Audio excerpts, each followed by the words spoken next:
is your boy, Jack Harlow, back in these streets with a new album called Jackman, out here topless in the suburbs next to garbage cans. Your thoughts on the release, the rollout, the product? I want to hear it all, bro. For sure.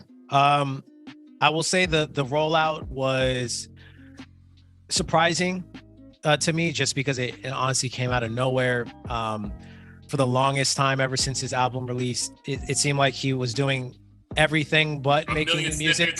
Yeah. A million. I feel like that song, First Class, had just come out yesterday because it was still getting played everywhere. And it looked like he was just living his life. And I wasn't too sure where his headspace was musically, but I definitely didn't think he was busy making anything new, because he's just been rolling with, all his recent hits and performing across the world. And they just started releasing the trailer for White Man Can't Jump. Yeah, White Man Can't Jump. So personally, I thought he was just content with life and music and had no intention of doing anything anytime soon. But clearly the content said otherwise. Yeah, the content said otherwise. And I was genuinely excited because deep down I knew this was going to be a response to the criticism in some way, shape, or form, especially considering the cover art, because the other two covers, or at least especially the first one, it looked like flashy. I'm enjoying life.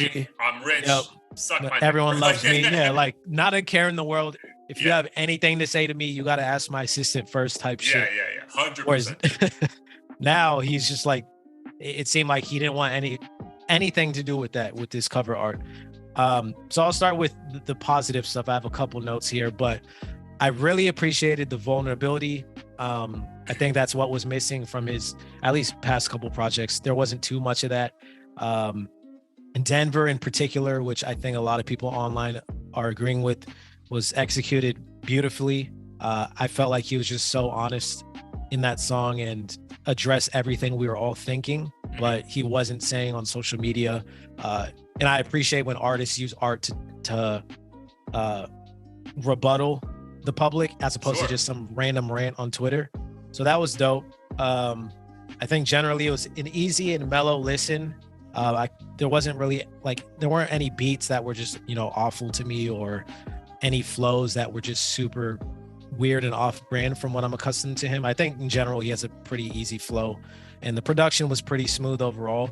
But that being said, when I first got into it and I heard the sample from the first song, I was like, oh God, Common Ground, and the theme of it and everything.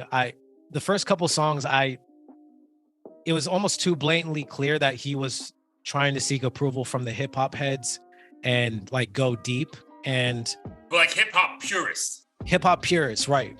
And I just don't like projects where everything's kind of obvious to me and I feel like I can predict what's going to happen. And I felt that way the first couple songs, even though I think he rapped well. That was my concern going into it. Oh, look, I'm the bad guy. Look, I can rap. And there's no way you can say this sucks because I'm doing exactly what you want. And if you say this sucks, you just don't like me. That's how I kind of felt the aura of the album was. And it kind of got monotonous with the production. Everything was a sampled beat. It was every other song was basically saying how, I can really rap and I'm ambitious and, no one liked me because of my last album. I didn't feel like I needed to hear that for 10 songs. If there was a couple of songs or even an EP of a few songs as a response, hey, this is just a little side thing, but I'm actually like a another Drake album. Scary Hours, here are 3 songs just to keep your your palate, wet. Right. But just don't tell me that you're good. Just make something that's good and let me decide. That's kind of how I feel. Dude, that's such a Danny line, bro. I'll tell you why I say that, because I went to see Selection in New York. Bro, wow, I saw Selection 3 times last year, but I went to see Selection in New York. Dude, Voice Trip, me and my boy Sam, and then Joe K, who I love, bro. I've told you this a million times, bro. Obsessed with Joe K, love Selection, love the whole crew. The reason we discovered a few artists is because of them, right? Love them. But, dude, he started his set, bro, with, hey, I'm going to take some risk here, but just be open-minded. And I'm like, bro, no, man, just be good. You know what I mean? Right. Stop. I don't have to be open-minded. You have to be good.